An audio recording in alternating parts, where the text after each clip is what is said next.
questioning. And the Screen magazine, in its second issue, tried to explain the name of and he wanted to know that what he could do if they would in all greater cities become a monument to the courage and faith of the undaunted Americans. Buffalo Hunter, who with his great yoke and yoke well, on these broken streets and hungry bullets. Well, my name is Dean Contover. This is the History Show. Today we have a gentleman from Chelmsford, Massachusetts. His name is Walter Hedlund. He was World War II in the United States Army. He landed in Normandy. He won the Silver Star, 2 Bronze Stars, 3 Purple Hearts, was commissioned a second lieutenant from a tech sergeant while he was in France. Just recently, in April of 2013, he was awarded the Legion of Honor in Chelmsford, Massachusetts, and I have the medal here, and I'll show you the medal. It's called the Legion of Honor. Right here, it's Republic of France.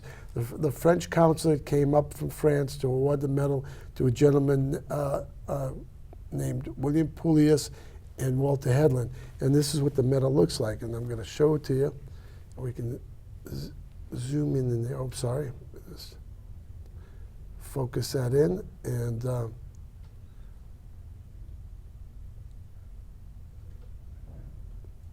there you go.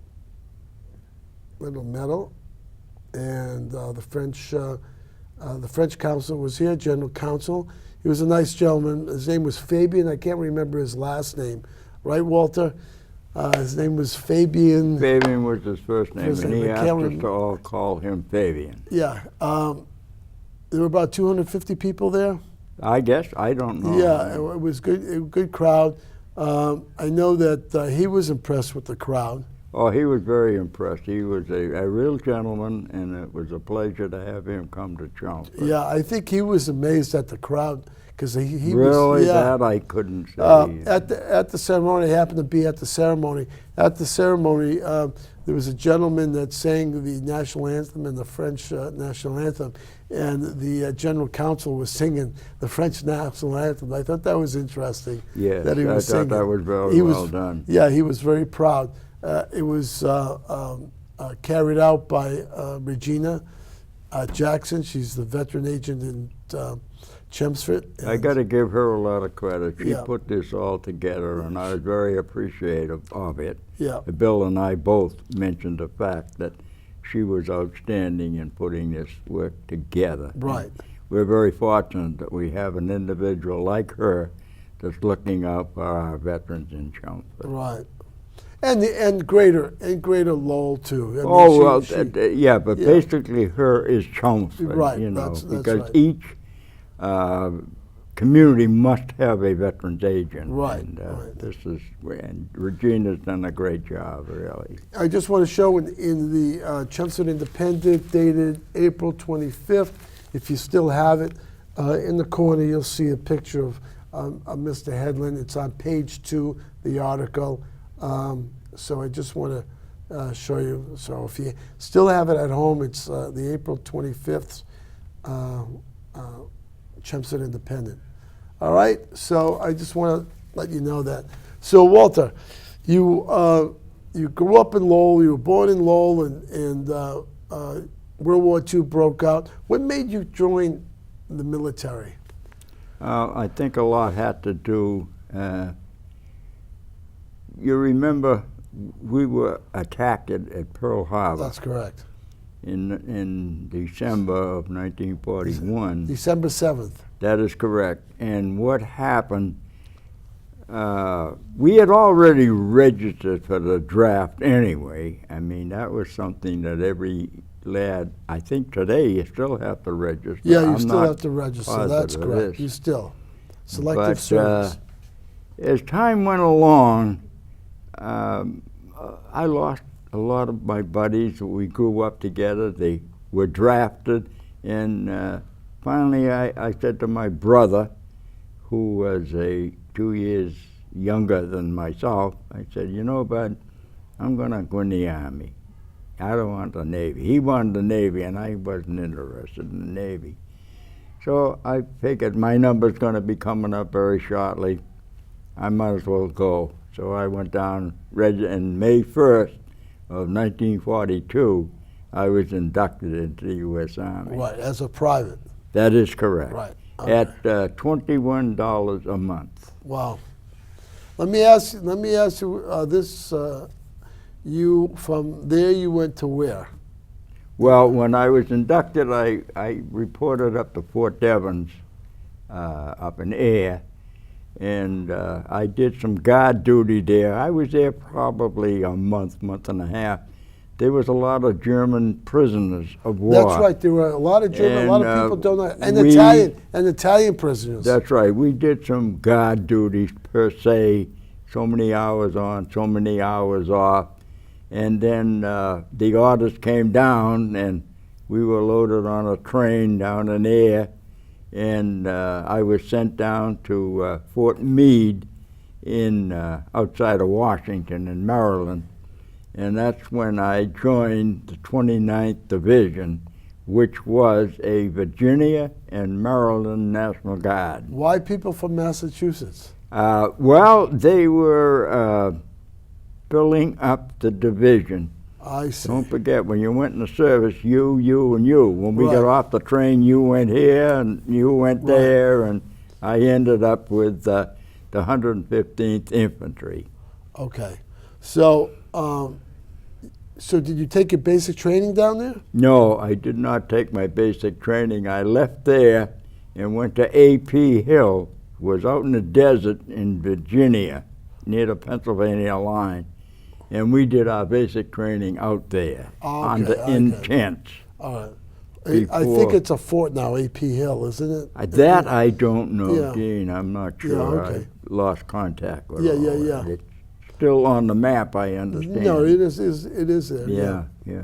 I think A.P. Hill was a general in the Civil War, but that's That I can't answer. Yeah, right. You're more history-wise than Yeah, I am, I'll be honest with you. yeah. That's so you went to basic training. You finished basic training. What happened after that? Well, then we were sent down to Fort Blanding in Florida.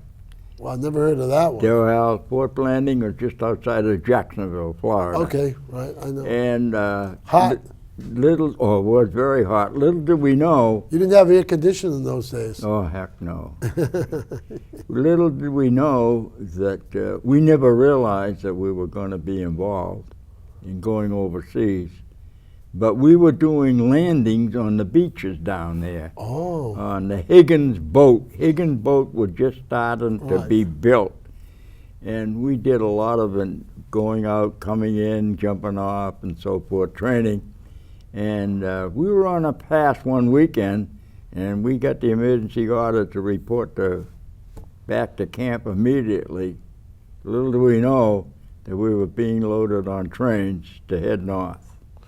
Okay, north. Okay, from Jacksonville north to Yeah, where? we headed up to Fort Dix. We stayed in Fort Dix, I think maybe That's in New Jersey. That's correct, Right. night or two. And then we were loaded on some more trains, and at night we were sent on a train. We didn't realize it, but we were at the docks in New York.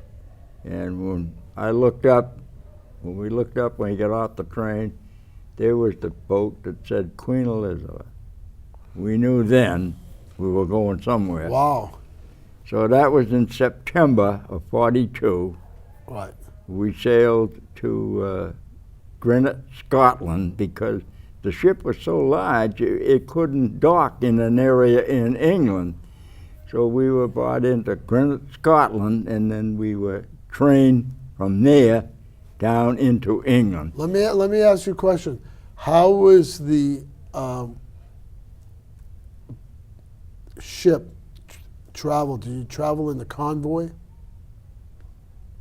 Not to my knowledge. That was one of the reasons. See, we went over in 3 days, believe it or not. Wow. We zigzagged all the way across. Oh, why did you zigzag? Because the For the audience, torpedoes, because Yeah, of the submarines. submarines, right. This vessel could move quite rapidly. Right. So you had how many guys? You must have had 5,000. The 115th Infantry the 747th Tank Battalion, if my memory serves me Right. correctly. And see, the 116th Infantry of the 29th Division had already gone over on the Queen Mary 5 days before we I did. see. So my whole division was being sent to England. And the reason why we were being sent to England, the 1st Division was already in England because the English was fighting in the desert down south. Okay. And they needed help, They so were- the 1st Division was sent down there. And the English government wanted a division in their country because they were concerned that Hitler was to invade England. He wanted England in the worst way. Right. So the British troops are fighting in North Africa in the desert. That's correct. And so there's nobody to protect the homeland. That's right. So we were the 29th Division. We were sent there. So the first infantry division was already there. And Right. they had left to go to Africa. Oh, the first division. Oh, so So you we were replaced them, per se. I see.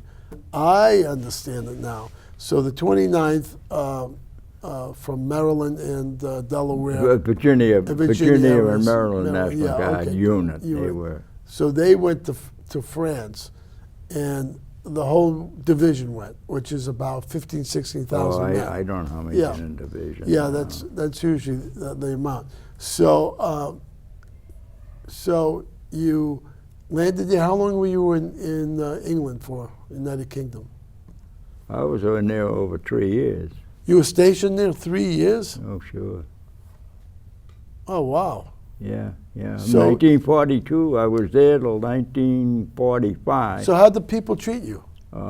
I'll tell you, I'll just give you a little bit of information. Yeah, I want the real. How I have all the respect. I want the and real dirt, too. Greatest respect for the English people.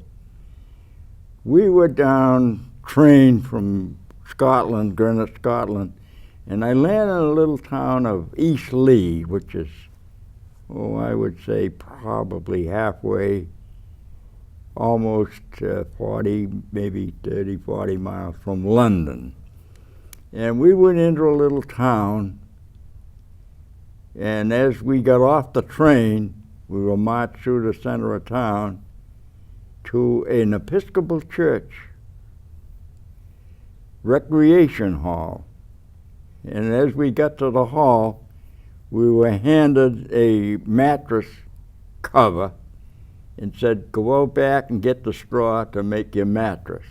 Wow. And then we were brought into this parish hall, and there were 3 layers of bunks, and there's where we billeted, so-called, with the English people. And when we walked down the streets, mothers grabbed their children off the sidewalks because they felt we were gangsters. Because we carried guns. You got to remember, the English people, Al Capone, they saw the movies That's Al right. Capone. Right. So we American people, we were gangsters. Oh, because in the 20s and 30s, of Prohibition. Yeah, and see, you Right. got to remember, the majority of the men were fighting in North Africa. Right. And the mothers and children. So I don't know, it was a group of us got together. It was coming Christmas. So we wanted to do the right thing with these people because they were very appreciative of us being there. Right. Did they feed you? No, You- no, we had the our government. own mess Okay, hall got it. per All right, se got it. by the company. And so we decided, there were 3 or 4 of us, we went, there was one theater in the town. So we went over to the manager of the theater and asked him if we could have a Christmas party for the kids. He kind of was reluctant about it. But anyway, as we explained to him, because we had in our mind all the care packages our parents sent us. We were putting all this food together for the children. We wanted to. Right. So we got a little pine tree, we took tin cans and cut them up and made a little Christmas tree. Wow. And we put the word out that we were going to have a Christmas party. And I'll tell you, the mothers brought their children over. They were a little hesitant about coming into the theater, but as we passed out food, cupcakes, mothers' cookies, and so forth, that was how we were able to get through, and they found out that we weren't Al Capones, that we were human beings. Right. So we made a great rapport with those people. And then Did any of the soldiers marry any of the women? that I don't know, Dean. I presume I understand over the period of some years, they would be there. So we were there, I don't know, maybe 3 or 4 months. And then we were transferred down to outside of Plymouth, England, Right. where we were doing Which training. is a port city. That's right, where we were doing training down in Portsmouth. Right. So how did you get picked to go to commando school? Because the British commandos are different from the Rangers, Well, but it's the same training. There was an order came down.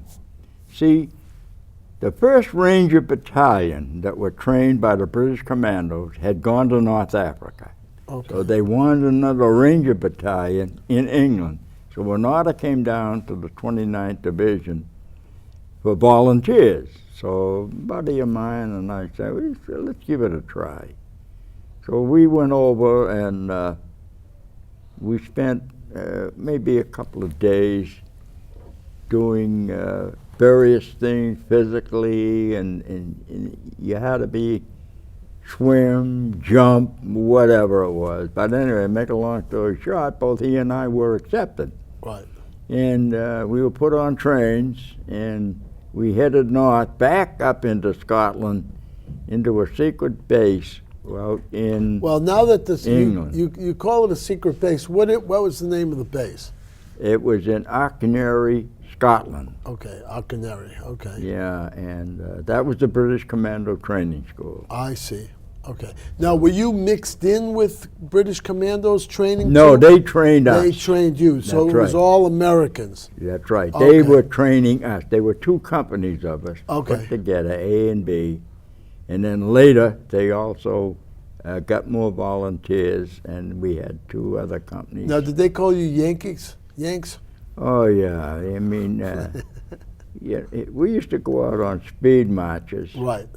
And in fact, my company and my outfit of the 29th Rangers, we broke the record for the 20-mile speed march.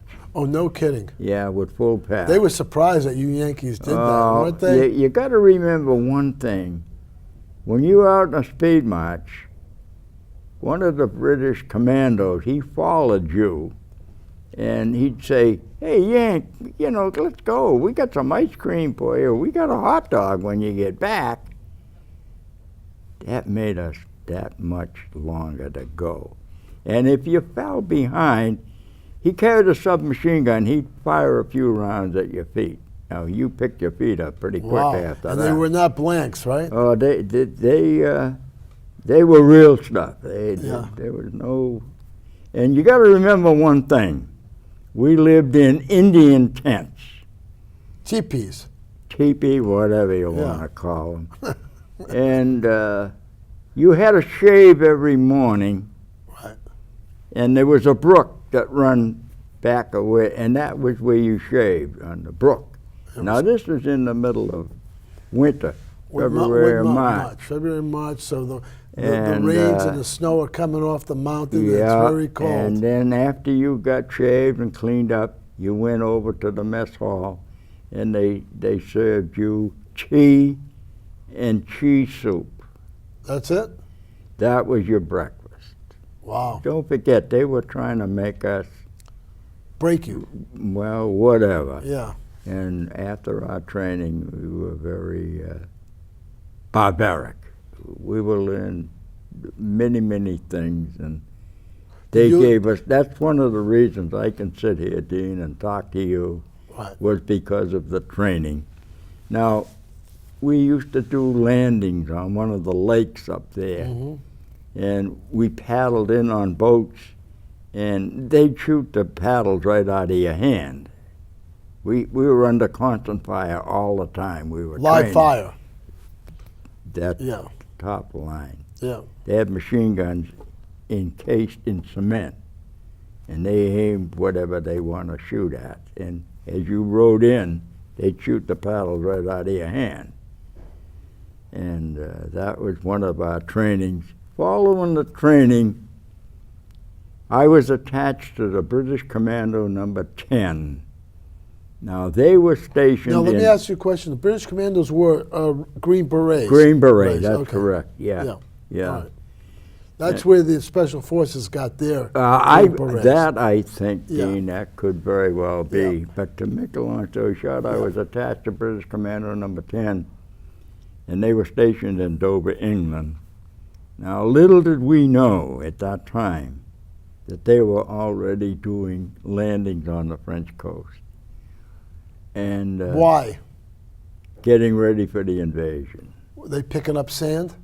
Well, one of the missions, see, we worked at night. We slept during the day, but we worked all night.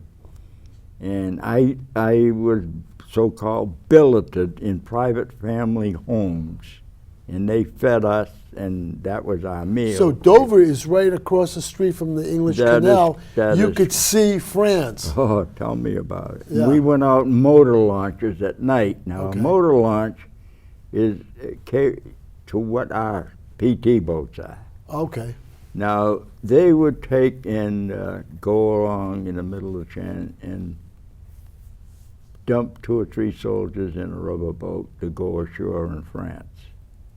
One of the missions that we had, and we could never figure it out, they wanted us to get some sand. I knew you were going to say that. I said, sand? What do they want sand for?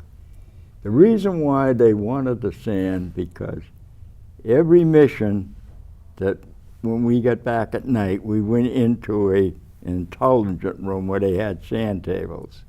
The reason why they wanted the sand, they wanted to know what the consistency That's right. for tanks and whatever.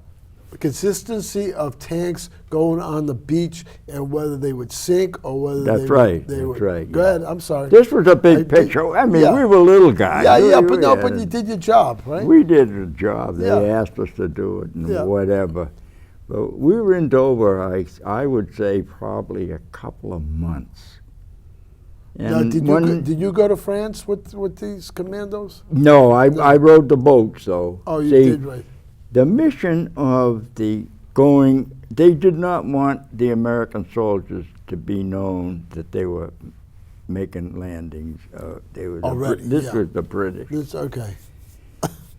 And one of our missions was to assist the so-called commandos, and Right. we were getting one of the things that we never always could remember. 3 or 4 men would go ashore in a rubber boat. The PT boat would take off. At a certain hour, we would go back with that PT boat at that location where that rubber boat was. It has to be a certain time, certain That's hour. right. If they did not make it the first night, we would go back the second night to pick them up. Different If- time. Different time or That's same right. time? That's right. Not the same time as the No, night before. because, and each and every one of us were given cyanide pills. I So see. if we were captured, we were to take a cyanide pill. Because they, the Germans were very ruthless Right, on getting information from an individual. right. So after that, Did anybody not return? to my knowledge, Dean, no. At least I don't know anything Right, about okay. it myself. Right. To my knowledge, no. I don't know. But then an order came down, and Major said to me, Hedlund, you're pretty good with a Browning automatic rifle. Will you train some of the French freedom fighters? The I BAR. said, sure, the Browning automatic rifle. So for about a week, out in the fields, and we could look right across the channel to France. Right. And we trained those young lads, I don't know how many there were, probably 30 or 40. We trained them through an interpreter how to utilize and use the Browning automatic rifle, how to break it down, strip it, clean it, and fire it. And then I never knew where they went after that. And one thing about the English people that a lot of people don't understand, in Dover, the Germans used to fire shells into Dover.